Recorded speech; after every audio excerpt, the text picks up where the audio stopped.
नमस्कार मित्रांनो, मी प्रीती भाग्यवंत. आज आपण वळणार आहोत आपल्या लाडक्या कथेच्या एक खास भागाकडे. तर मित्रांनो, तुम्ही पाहिलं असेल मागील भागात अधिराजने श्रेयासमोर लग्नाचा प्रस्ताव मांडला. तर दुसरीकडे आहे एक जुन्या शत्रूची रॉय परिवारावर नजर. तर चला मग आज आपण बघणार आहोत नात्याची ही गुणफून कशी उघडेल. चला तर मग ऐकूया आजची कथा. आदिराजने आपल्या भरून आलेल्या डोळ्यातील पाणी सावकाश पुसलं आणि तो स्वतःला सावरून त्या रूमच्या बाहेर पडला. त्याच्या मनात अपराधीपणाची एक मोठी लाट आली होती, पण त्याच वेळी एक सत्याचं स्वीकार केल्यामुळे मनाचं दडपणही हलकं झाल्यासारखं वाटत होतं. तो तसाच पावले टाकत श्रेयाच्या रूमपाशी पोहोचला. त्याने श्रेयाच्या रूमचा दरवाजा न वाजवताच थेट त्यात प्रवेश केला. श्रेया नुकतीच झोपेतून जागी झाली होती आणि अचानक मध्यरात्री अशा प्रकारे दरवाजा उघडल्यामुळे ती पूर्णपणे हडबडली.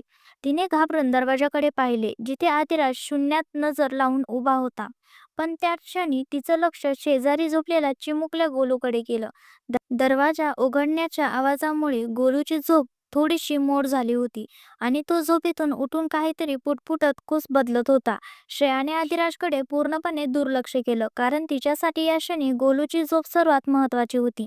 तिने गोलूला पुन्हा शांत झोपवण्यासाठी खूप मायेने त्याच्या पाठीवर थोपटायला सुरुवात केली. तिने स्वतःचे हात थरथरत होते, पण तिने स्वतःला सावरलं. थोड्याच वेळात गोलू पुन्हा एकदा गाढ झोपी गेला. आदिराज अजूनही तिथेच दरवाजाच्या चौकटीत सुन्न उभा होता. तो एकटक श्रेयाकडे पाहत होता. ती ज्या प्रकारे गोलूची एखाद्या खऱ्या मातेप्रमाणे काळजी घेत होती, ते पाहून आदिराजच्या मनात श्रेयाबद्दलचा आदर क्षणक्षणाला वाढत चालला होता. श्रेयाने पुन्हा एकदा धाडस करून नजर उचलली आणि आदिराजकडे पाहत अतिशय हळू आवाजात विचारलं, "मिस्टर आदिराज, तुम्ही इथे यावेळी काही काम होतं का? तुमची तब्येत तर ठीक आहे ना?" अधिराज अजूनही तिच्याकडे तसाच गंभीर नजरेने पाहत होता. श्रेयाला वाटलं की कदाचित तो गोलूला आपल्या रूममध्ये घेऊन जाण्यास आला असावा. म्हणून ती पुढे अतिशय विनवणीच्या स्वरात म्हणाली, "बघा, गोलू आता खूप गाढ झोपलेला आहे. त्याला प्लीज आता उठवू नका. आजच्या रात्रीसाठी त्याला इथेच माझ्याजवळ सुखात झोपू द्या. उद्या सकाळी मी त्याला स्वतः घेऊन येईल." अधिराजने तिच्या बोलण्यावर काही उत्तर दिलं नाही, पण त्याने हळूच पावले उचलली आणि पुढे सरकवून श्रेयाचा नाजूक हात आपल्या हातात घट्ट पकडला आणि तिला काही न विचारता तो तिला ओढून घराच्या गच्चीच्या दिशेने घेऊन गेला. श्रेयाला काहीच समजलं नाही की नक्की काय घडत आहे. आदिराज तिला अशा प्रकारे हक्काने ओढत का नेतोय? तिच्या मनात प्रचंड भीती दाटून आली होती. तिला वाटलं की कदाचित तो आता तिच्यावर खूप जोरात ओरडणार आहे किंवा तिला घरातून बाहेर काढणार आहे. तिच्याकडून नकळत कळत काहीतरी मोठी चुकी झाली आहे आणि म्हणूनच तो तिला या शांत गच्चीवर घेऊन आला आहे. हे विचार तिच्या डोक्यात सतत चक्रत होते आणि तिचे डोळे पुन्हा एकदा पाण्याने डबडबले. अधिराजला तिला घेऊन टेरेसवर आला. तिथे त्याने तिचा हात सोडला आणि पुढे जाऊन ताऱ्यांनी भरलेल्या अथांग आकाशाकडे पाहत तो शांतपणे उभा राहिला. श्रेयाने आपला तो हात पाहिला, जो काही क्षणापूर्वी त्या व्यक्तीने धरला होता, ज्याच्यावर तिने मनापासून कित्येक वर्ष देव मानून प्रेम केलं होतं.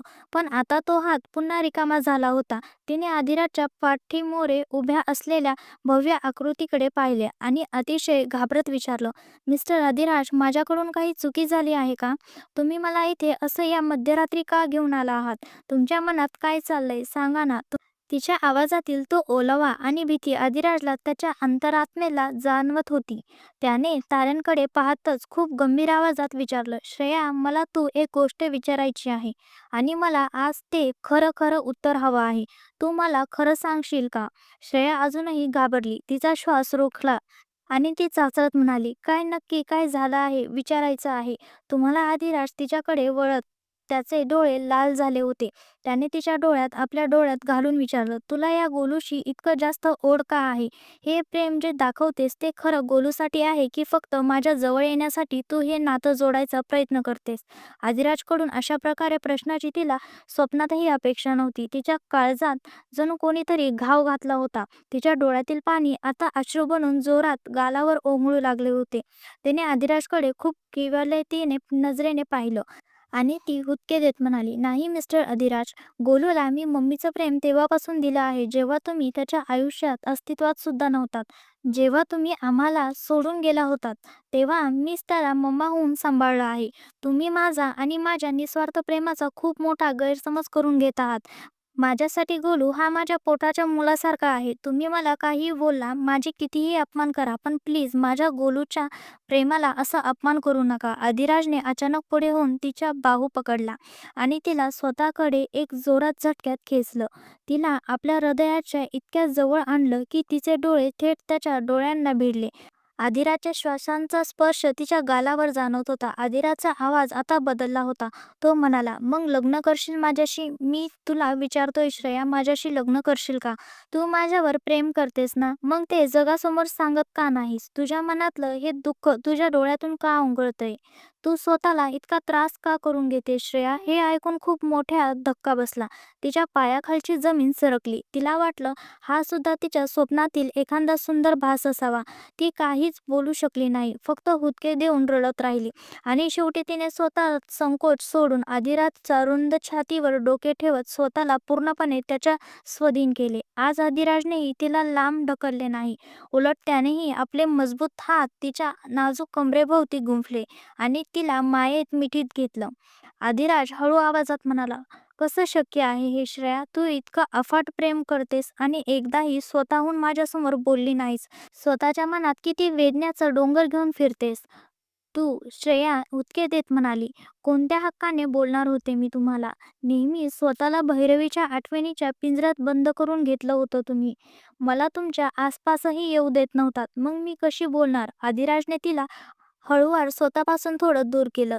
तिची कंबर सोडून तिचा ओला चेहरा आपल्या हातात घेतला आणि मायेने धरला आणि म्हणाला, "श्रेया, तू एकदा तरी बोलायला हवं होतं. भैरवी माझ्या आयुष्यातून कधीच जाऊ शकत नाही. ती माझा एक अविभाजनीय भाग आहे. जेव्हा माझ्या अस्तित्वही नव्हतं, तेव्हा तिने माझ्यावर विश्वास ठेवला आणि तिच्या त्या विश्वासाच्या बळावर मी आज हे रॉय साम्राज्याचं शिखर गाठलं आहे. मी तुला तिची जागा कधीच देऊ शकणार नाही.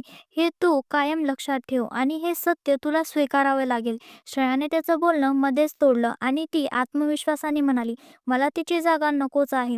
अधिराज, मला फक्त तुमची जन्मभराची साथ हवी आहे.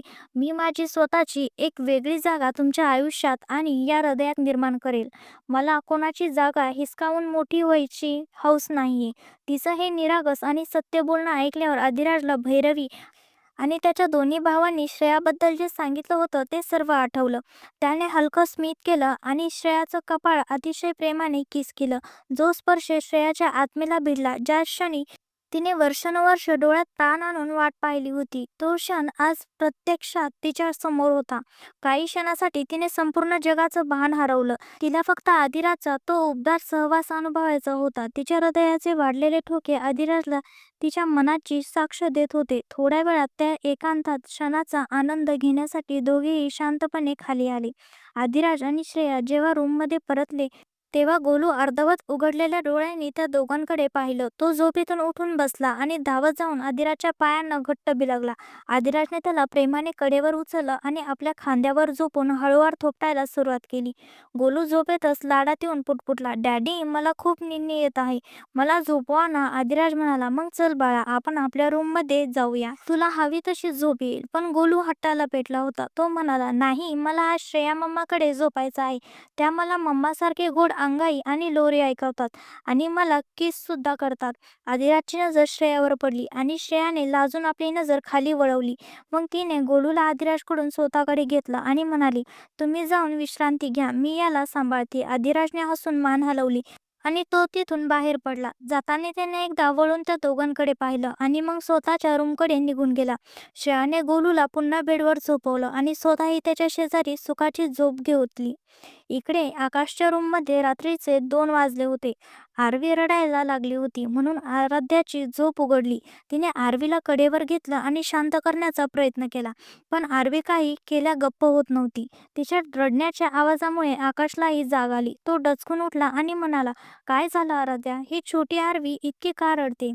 तिला काहीतरी लागलं तर नाही ना?" आराध्या वैतागून आणि काळजीने म्हणाली, "माहीत नाही आकाश, ही अजिबात गप्प बसत नाहीये.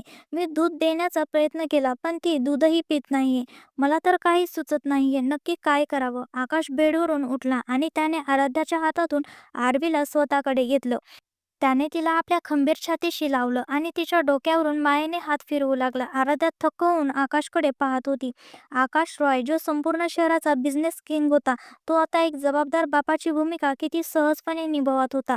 थोड्याच वेळात आकाशच्या उबदार स्पर्शाने आरवी शांत झाली आणि पुन्हा गाढ झोपी गेली. आकाशने तिला हळूच पाळण्यात निजवलं आणि तिचं कपाळ प्रेमाने किस करून तो पुन्हा बेडवर आला. आराध्याने खूप प्रेमाने त्याच्याकडे पाहिलं आणि फक्त थँक यू म्हटलं. आकाशने तिचा हात पकडला, तिला स्वतःच्या अंगावर ओढलं आणि तिच्या कमरेभोवती हात टाकून म्हणाला, आराध्या, मी तुला कधीच माझ्यापेक्षा कमी मानलं नाही. मग ज्या जबाबदाऱ्या तुझ्या आहेत त्या माझ्याही आहेत. आणि हां, निसर्गाचे काही नियम आहेत जो आपण बदलू शकत नाही. पण मी तुला प्रत्येक पावलावर तुझी साथ तर नक्कीच देऊ शकतो. ही मुलगी फक्त तुझीच नाहीये, ही माझीही आहे. मग जर तू रात्रभर जागून तिला झोपवू शकतेस, तर मी का नाही? आराध्याला आज स्वतःच्या नशिबाचा खूप अभिमान वाटत होता. तिने आकाशच्या छातीवर डोके टेकवलं आणि म्हणाली, कधी कधी विश्वासच बसत नाही की तुम्ही खरोखरच माझे आहात. तिचे हे शब्द ऐकताच आकाशने झटक्यात तिला आपल्या खाली केलं आणि तिच्या ओठावर एक ओंगळत किस केलं. एक उत्कंठ किस नंतर तो बाजूला झाला आणि म्हणाला, आता तरी विश्वास बसला ना की हा मिस्टर आकाश रॉय फक्त आणि फक्त आपल्या मिसेस आराध्या रॉयचा आहे. आणि आराध्या, हे लक्षात ठेव की तू या रॉय घराची राणी आहेस आणि तुझा हा हक्क मी तुला कधीच हिरावून घेणार नाही. या आकाश रॉयच्या आयुष्यात तू आलीस आणि माझं जगणं बदलून गेलं. आकाशच्या या शब्दांनी आराध्याच्या ओठावर एक सुंदर हास्य उमटलं. तिने आकाशचं टी शर्ट गळ्यापाशी घट्ट पकडलं आणि त्याला पुन्हा एकदा आपल्याकडे ओढून म्हणाली, आणि हे मिस्टर रॉय सुद्धा कायम फक्त या मिसेस रॉयचेच राहतील, बरं का? आकाशने पुन्हा एकदा तिचे कपाळ किस केले आणि दोघेही एकमेकांच्या कुशीत विसावले. इकडे रणजितच्या रूममध्ये तो लॅपटॉपवर काम करत असताना अवनी त्याला एकटक पाहत होती. रणजितला तिची नजर जाणवली, पण त्याने दुर्लक्ष केलं. शेवटी अवनीने विचारलं, मिस्टर, तुम्हाला आठवतंय का उद्या काय आहे? रणजित मुद्दाम म्हणाला, उद्या मिस्टर 7 सोबत माझी मीटिंग आहे. अवनीने रागाने तोंड फुगवलं. तेव्हा रणजित हसून म्हणाला, अरे माहित आहे मला, उद्या आर्नवचा वाढदिवस आहे, पण तो इथे नाहीये. अवनींच्या डोळ्यात पाणी आलं. तेव्हा रणजितने तिला आपल्या जवळ ओढलं आणि मांडीवर बसवलं. तो म्हणाला, अवनी, काही गोष्ट आपल्या हातात नसतात, त्या आपण बदलू शकत नाही, पण स्वीकारू शकतो. तू आज माझ्यासाठी एक लहान लेकरासारखी आहेस आणि मी तुला कायम जपणार आहे. अवनीने रणजितच्या छातीवर डोके ठेवलं आणि तिचे डोळे मिटले. रणजितने तिला कडेवर उचलून बेडवर झोपवलं आणि तिचं कपाळाला प्रेमाने किस करून तोही तिच्या शेजारी शांत झोपला. सकाळी गोलूने पाहिलं की श्रेया त्याच्या शेजारीच आहे. आज तो रडला नाही, तर त्याने हसून श्रेयाला उठवलं. आधिराज आणि आकाश तिथे आले. गोलूला तयार करण्यासाठी त्या दोघात मजेदार वाद झाले. शेवटी आराध्याने गोलूला तयार केलं. आधिराजने श्रेयाचा हात पकडून तिला स्वतःकडे खेचलं. तिला अजून लाल झाली होती. आकाश हे पाहून सुखावला. तेवढ्यात गोलू आकाशचा हात पकडून ओरडत म्हणाला, ओ हो डॅडा, मला उशीर होईल, चला ना लवकर. आकाशने हसून त्याला पुन्हा एकदा कडेवर उचललं आणि तो रूमच्या आत गेला. तिथे आराध्या अजूनही शांत झोपलेली होती आणि तिच्या बाजूला छोटीशी आरवी सुद्धा गाढ झोपलेली होती. गोलू आकाशच्या कडेवरून उतरून पटकन बेडवर चढला आणि त्याने आरवीच्या गालावर एक गोड किस केला आणि म्हणाला, गुड मॉर्निंग लिटल सिस्टर. आकाशला आपल्या मुलाचं हे कौतुक पाहून खूप भरून आलं होतं. मग गोलूने आराध्याच्या जवळ जाऊन तिच्या कपाळावर एक प्रेमाचा किस केला आणि हळू आवाजात म्हणाला, गुड मॉर्निंग मम्मा. गोलूचा तो निरागस स्पर्श आणि त्याचा आवाज ऐकून आराध्याची नजर उघडली. तिने समोर आपल्या लाडक्या गोलूला पाहिलं तेव्हा तिच्या चेहऱ्यावर एक सुंदर हसू उमटलं. ती म्हणाली, माझं बाळ उठलं सुद्धा. गोलू लाडात येऊन म्हणाला, ओ हो मम्मा, तुम्ही अजून थोडा वेळ झोपा ना. तशी आरवी सुद्धा अजूनही झोपलेलीच आहे. मला तर डॅडा तयार करून देतील. आराध्या त्या 4 वर्षाच्या मुलाकडे पाहतच राहिली, जो आता आपल्या धाकट्या बहिणीसाठी स्वतःला मोठं करण्याचा प्रयत्न करत होता. आराध्याने त्याला जवळ घेऊन त्याचं कपाळाला किस केलं आणि म्हणाली, माझं शहाणं बाळ. गोलू खळखळून हसला. तेव्हा आकाश म्हणाला, आराध्या, तू काळजी नको करू, तू विश्रांती घे, मी आज गोलूला स्वतः तयार करतो. आराध्याने त्याच्याकडे पाहिलं आणि म्हणाली, काही हरकत नाही, मी त्याला तयार करते. पण गोलू मध्येच म्हणाला, मुळीच नाही, मी आता मोठा झालो आहे, मी स्वतः सुद्धा तयार होऊ शकतो. हे बोलताना त्याने आकाशला डोळा मारला, जणू तो आपल्या डॅडाला साथ द्यायला सांगत होता. आकाशला गोलूची ही समजूतदारपणाची कृती पाहून मनातल्या मनात हसू आलं. तो आराध्याला म्हणाला, हो ग, आता गोलू मोठा होतोय, तो स्वतः सगळं करेल. तरच तू लवकर शिकेल ना. आराध्याने त्या बापलेकांकडे संशयाने पाहिलं. तिला समजलं होतं की दोघे मिळून तिला बुद्धू बनवत आहेत. ती आकाशला घुरून पाहत म्हणाली, तिची काही गरज नाहीये. गोलूची मम्मा त्याचं लक्ष ठेवायला समर्थ आहे आणि तो अजूनही इतका मोठा झाला नाही की स्वतःची कामं स्वतः करेल. असं म्हणून तिने तोंड वेडं केलं आणि गोलूला घेऊन ती वॉशरूममध्ये गेली. आकाश आणि गोलू एकमेकांचे चेहरे पाहतच राहिले. थोड्याच वेळात आराध्याने गोलूला छान तयार केलं आणि त्याला घेऊन ती खाली डायनिंग हॉलमध्ये आली, जिथे आदिराज, श्रेया, रणजित आणि अवनी आधीच नाश्त्यासाठी जमले होते. आकाशला अचानक एक महत्त्वाच्या मीटिंगचा फोन आला म्हणून तो नाश्ता सोडूनच उठून गेला. आराध्याने पटकन एक पराठा रोल केला आणि त्याच्या हातात देत म्हणाली, हा वाटेत खाऊन घ्या, रिकाम्या पोटी घराबाहेर पडायचं नाही. आकाशने हसून तिच्याकडे पाहिलं आणि तिच्या कपाळावर किस करून तो तिथून निघून गेला. सर्वांच्या चेहऱ्यावर त्या दोघांतील हे प्रेम पाहून हसू उमटलं. आकाश जाताच रणजित म्हणाला, गेला एकदाचा डेव्हिल. आता सर्वांनी नीट ऐका. तो संध्याकाळी घरी परत येण्याआधी आपल्या सगळ्यांना तयारी पूर्ण करायची आहे. आणि आराध्या, तू मात्र काही काम करायचं नाहीस. तू फक्त बसून स्वतःची आणि आरवीची काळजी घ्यायची आहे. सर्वजण एक सुरात म्हणाले, चला आता पटकन कामाला लागा. ही पार्टी आकाशच्या वाढदिवसानिमित्त होती, पण गेल्या 4 वर्षात तो आपला वाढदिवस साजरा करायला पूर्णपणे विसरला होता.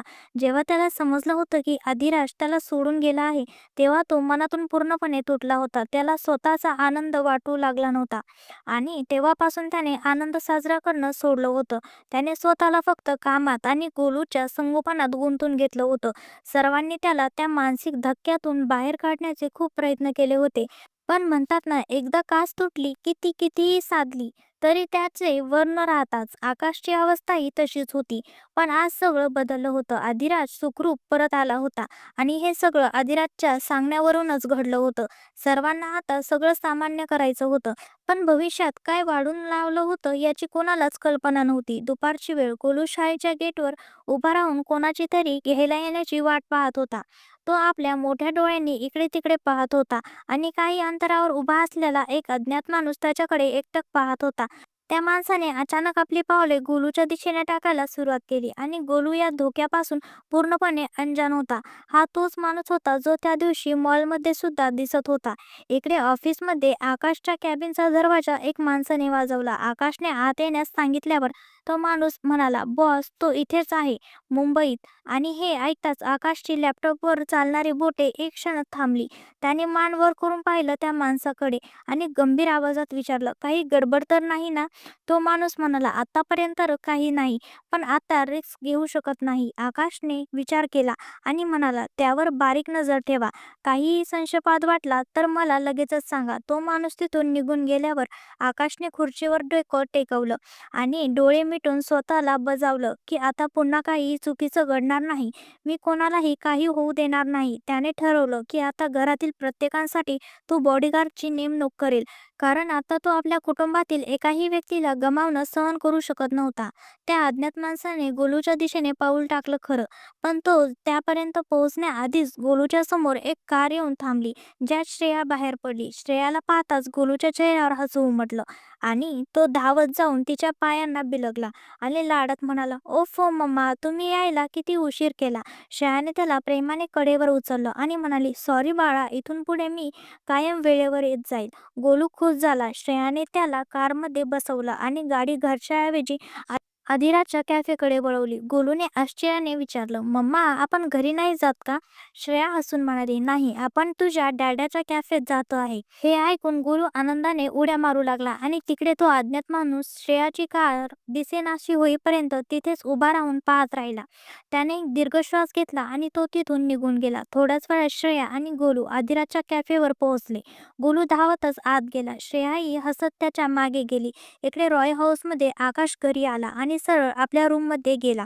तिथे आराध्या आरवीचे कपडे काढत होती. आकाशला पाहून तिने हास्य केले. आकाशने विचारलं, काय ग आराध्या, हे आरवीचे कपडे का काढतेस?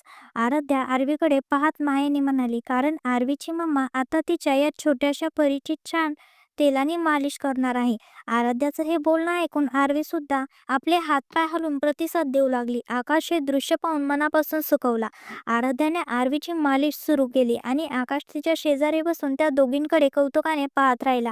मालिशमुळे आरवीला लवकरच छान झोप लागली. आराध्याने तिला कपडे घातले आणि नीट पाळण्यात निजवलं. मग तिने आकाशकडे पाहिलं आणि फ्रेश व्हायला सांगितलं. आकाशने आपली टाय ढिल्ली केली आणि शर्टचे बटन उघडून बाह्या कोपऱ्यापर्यंत दुमडल्या. आराध्या उठून जाणार इतक्यात आकाशने तिचा हात धरून तिला रोखलं आणि तिला पुन्हा बसून तिच्या मांडीवर डोके ठेवलं. तो शांतपणे झोपला. आराध्या त्याच्या केसातून हात फिरवू लागली आणि त्याच्या थकलेल्या चेहऱ्याला पाहून विचारलं, काय झालं आकाश? त्याने फक्त नको म्हणून मान हलवली आणि आराध्याच्या कमरेभोवती हात टाकून आपलं तोंड तिच्या पोटाला लावलं. तो हळू आवाजात म्हणाला, थोडा वेळ अशीच माझ्या जवळ राहा. आराध्याला ते समजलं की तो काहीतरी विचारत आहे किंवा चिंतेत आहे, म्हणून तिने काही न विचारता त्याला फक्त मानसिक आधार देण्याचा प्रयत्न केला. आकाशासाठी आराध्याची सोबत म्हणजे जगातील सर्वात मोठं सुख होतं. ती तिच्या मांडीवर डोके ठेवून त्याला इतकं शांत वाटलं की त्याला तिथेच गाढ झोप लागली. आराध्याने झुकून त्याच्या कपाळावर एक प्रेमाची किस केली आणि त्याला नीट झोपून ती संध्याकाळच्या पार्टीच्या तयारीसाठी खाली गेली. इकडे कॅफेमध्ये गोलू पेस्ट्री आणि मिल्कशेकचा आनंद घेत होता आणि श्रेया त्याला प्रेमाने निहाळत होती. आदिराज त्या दोघांकडे पाहून स्वतःशीच म्हणाला, भैरवी तू बरोबर होतीस. कदाचित श्रेया माझ्या प्रेमासाठी योग्य आहे. तेवढ्यात गोलूने आदिराजची पॅन्ट ओढली आणि विचारलं, डॅडी तुम्ही मम्माकडे असं का पाहत आहे? आदिराज आणि श्रेयांची नजर झाली. आदिराजने गोलूला कडेवर घेतलं आणि म्हणाला, काही नाही बाळा, मी विचार करतोय आणि आता आपल्याला घरी जायला हवं, कारण आज तुझ्या काकांचा म्हणजे आकाशचा वाढदिवस आहे ना. गोलूला डॅडीने काका हा शब्द वापरल्यामुळे थोडं नवल वाटलं, पण श्रेयाने ते चटकन ओळखलं की आदिराजने आता नात्याची नावे सुरू केली. थोड्याच वेळात ते तिघेही घराकडे निघाले. दुसरीकडे एक हॉटेलच्या रूममध्ये 60 वर्षाचा एक वृद्ध माणूस बसला होता, ज्याच्यासमोर कबीर मल्होत्रा बसला होता. त्या वृद्ध माणसाला चेतावणी देत म्हणाला, तुमच्याकडे त्याच्या मुलाला हिरावून घेण्याची आणि बदला घेण्याची ही संधी उत्तम आहे. तो तुम्हाला काहीच मानत नाही, मग तुम्ही त्याच्यावर माया का दाखवताय? त्या वृद्धाच्या चेहऱ्यावर काही अनैतिक भाव होते आणि कबीरला दाखवण्यासाठी म्हणाला, काय करायचं ते तू सांगू नकोस आणि तुझ्या त्या 2 कवडीच्या गर्लफ्रेंडला सांग की त्या रॉय परिवारापासून थोडं लांब राहा. आता तू इथून जाऊ शकतोस. कबीर म्हणाला. अपमान गिळून तिथून रागाने निघून गेला आणि त्या वृद्धाने सोफ्यावर डोके टेकून डोळे मिटून घेतले. संध्याकाळची वेळ. रॉय हाऊसमध्ये आकाश अजूनही झोपलेला होता. आराध्या रूममध्ये आली आणि त्याच्या केसातून हात फिरत म्हणाली, आकाश उठ ना. आकाशने तिला सुद्धा बेडवर ओढलं आणि आपल्या मिठीत घेऊन म्हणाला, तू सुद्धा माझ्यासोबत थोडा वेळ झोप ना. आराध्याने सुटण्याचा प्रयत्न करत म्हटलं, अरे उठ ना, 7 वाजलेत. आकाशने डोळे उघडले आणि विचारलं, काय झालं? आराध्या झोप ना थोडा वेळ. आराध्याने हार मानून म्हटलं, माझ्याकडे तुझ्यासाठी एक सरप्राईज आहे. आकाशने डोळे मिचकवत विचारलं, तू मला बनवत तर नाहीयेस ना? आराध्याने स्वतःच्या गळ्यात हात लावून शपथ घेत म्हटलं, खरंच सांगते, मी खोटं नाही बोलत. आकाशला तिचं हे निरागस रूप पाहून खूप प्रेम आलं. त्याने हसून विचारलं, मग काय आहे सरप्राईज? आराध्या म्हणाली, आत्ताच सांगितलं तर मग ते सरप्राईज कसं राहील? आता तू उठ आणि तयार हो. मला पण तयार व्हायचं आहे. आकाशने तिला सोडलं आणि आराध्या कपाटाकडे कपडे काढायला गेली. तितक्यात आकाशने मागून येऊन तिला कडेवर उचललं. आराध्या डचकली आणि म्हणाली, काय करताय तुम्ही? खाली उतरवा मला. पण आकाशने जणू तिचं काही ऐकलं नाही आणि तो तिला घेऊन वॉशरूमच्या दिशेने निघाला. तर मित्रांनो, घरामध्ये एक बाजूला आकाशच्या वाढदिवसाची आणि सरप्राईजची तयारी जोरात सुरू आहे, तर दुसरीकडे कबीर मल्होत्राचे ते धोक्याचे जाळे. काय आकाश आपल्या परिवाराला या संकटातून वाचवू शकेल? जाणून घेण्यासाठी या कथेचा पुढील भाग नक्की पहा. मी प्रीती भाग्यवंत तुमची रजा घेते. धन्यवाद.